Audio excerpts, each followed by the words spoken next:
When I collapsed in bed 30 years ago, battling with 25 different health issues, my determination to heal without medicine was stronger than ever. I searched every corner of the medical world, but the real breakthrough came when I discovered the power of personal growth.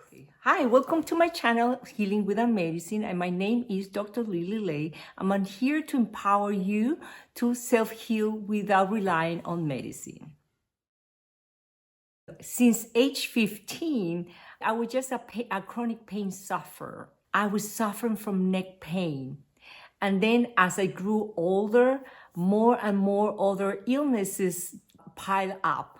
So from the neck, it went to the back, it went to my knees. I was just stiff as a log. I suffered from pinched nerve in my arms, in my legs, and even I had the carpal tunnel syndrome. Then I started suffering from stomach issues, from a lot of gum problems, skin issues, allergies.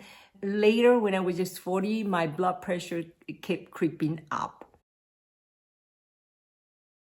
How did I get to this? I'll tell you later, because I wasn't seeing what I was doing.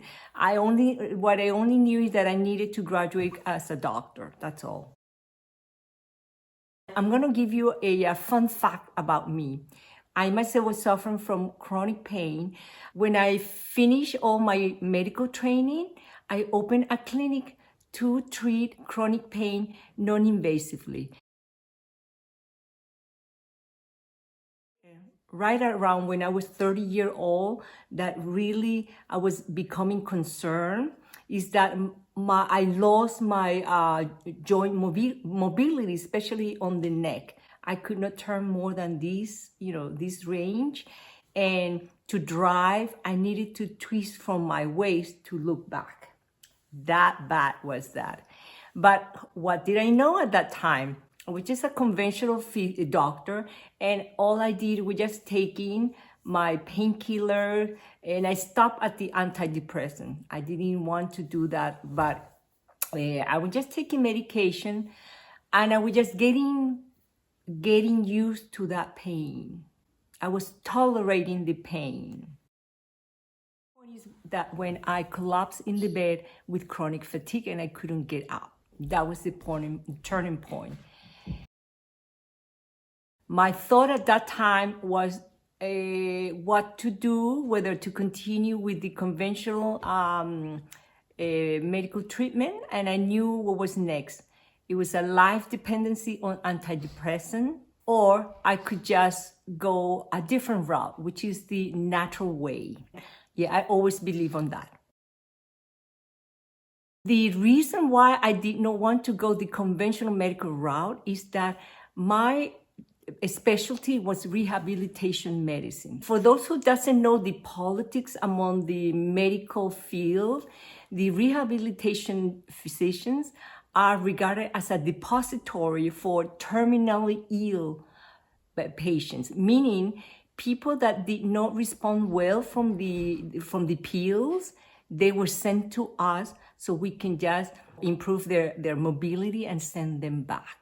So that means that I saw a lot of people with high blood pressure, cardiac disease, lung problem, diabetes going to my department, and the outcome of all of them were only pain and suffering. None of them, I remember that none of them recover their vitality or their life back. They all ended up going downhill. So therefore, my choice was easy. I said, let me just explore new horizons here. And that's when I went the natural way. The first step I did, it was just to change my diet. And the second step, it was just to look to learn for meditation technique. Why? Because 30 years ago, I had the suspicion that all these decades of stress was causing me this chronic illness. But it was just a hunt. 30 years ago, they didn't know that. But fast forward, now there are already studies proving it. but I'm talking 30 years ago. So I was a pioneer looking for meditation techniques to cure my chronic illnesses. The breakthrough came during the practice of meditation. As I was practicing more and more meditation, I saw a pattern inside my thoughts. And they're all related to fear of missing out. And that's the epiphany that I had, that I was driving myself or extending myself so thin, trying to just do everything under the sky so I could be relevant. And the breakthrough is when I realized that I thought that if I was not relevant, people would not love me. And that was the turning point. At that point, I felt my body begin relaxing and begin melting away. My symptoms begin fading away until it disappeared. There's many more detail, but I remember that was the catalyst for positive change in my medical condition. It was with the meditation that I realized when I turned into myself that it was me who was causing all those chronic conditions and nobody else. I was just driving myself crazy. I was stretching myself thin out of fear of missing out. And I realized that this fear was fueling me nonstop, burning me out. So then, after this realization, the next step I quit medicine. I quit the practice of medicine. You know why? Because I realized that first, people don't need physicians to heal. Physicians are there just to entertain the patients while the body heals. By continuing to become a physician and prescribe medication, I will be on the way of humanity's evolution or their personal growth. Why? Because by giving them the medication, the pharmaceuticals, what I will do is to dampen the symptoms, to tell them, so to speak, nothing is happening. Go on living your life. And if you continue having symptoms, continue taking medication. I will be stealing the opportunity for people who want to self-heal their chronic illness forever. And the possibility to discover the root cause of their chronic illnesses. And that's the realization I had after I healed myself. I quit the practice of conventional medicine. There's a study that adverse childhood experience are highly linked to chronic illnesses in adult. Watch this video clip so you can understand a little bit more. In the mid-90s, the CDC and Kaiser Permanente discovered an exposure that dramatically increased the risk for 7 out of 10 of the leading causes of death in the United States.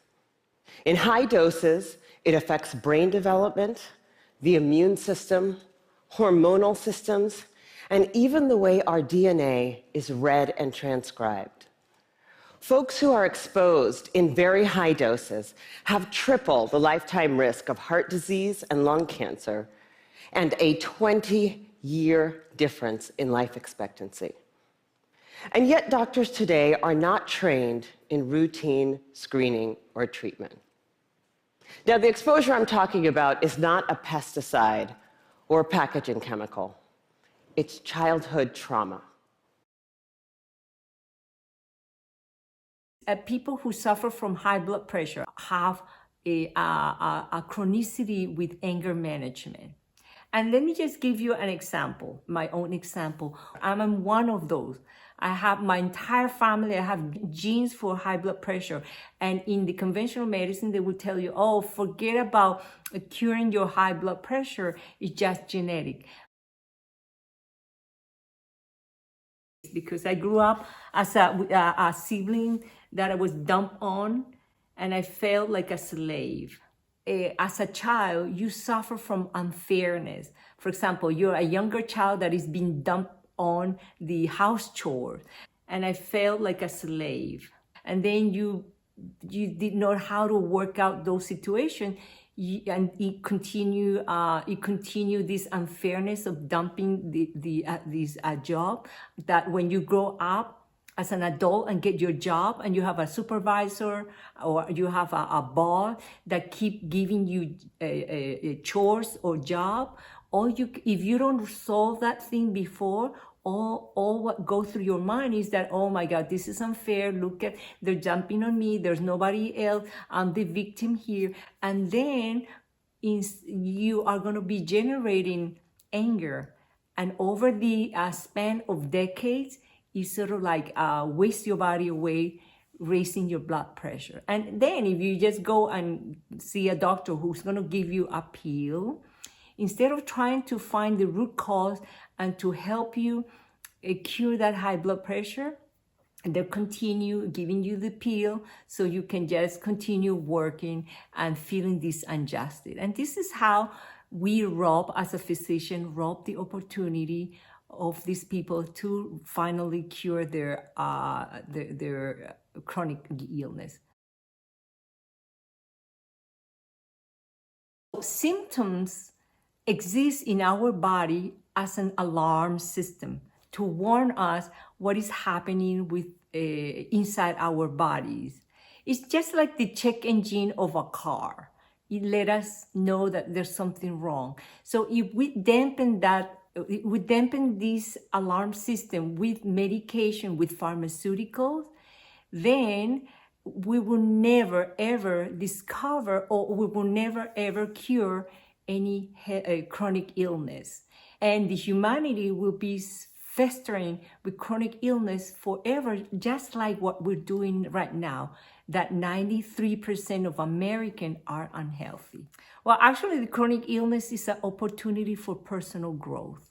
So do not waste this opportunity, but don't do this at home. You need to have a physician who has went through this experience of self-healing to guide you. It's tricky, the journey, so don't try to attempt it alone. The next video is very important because I will be explaining the meditation program that it helped me reach to this point. So make sure that you subscribe so you can be alerted when this next video is released.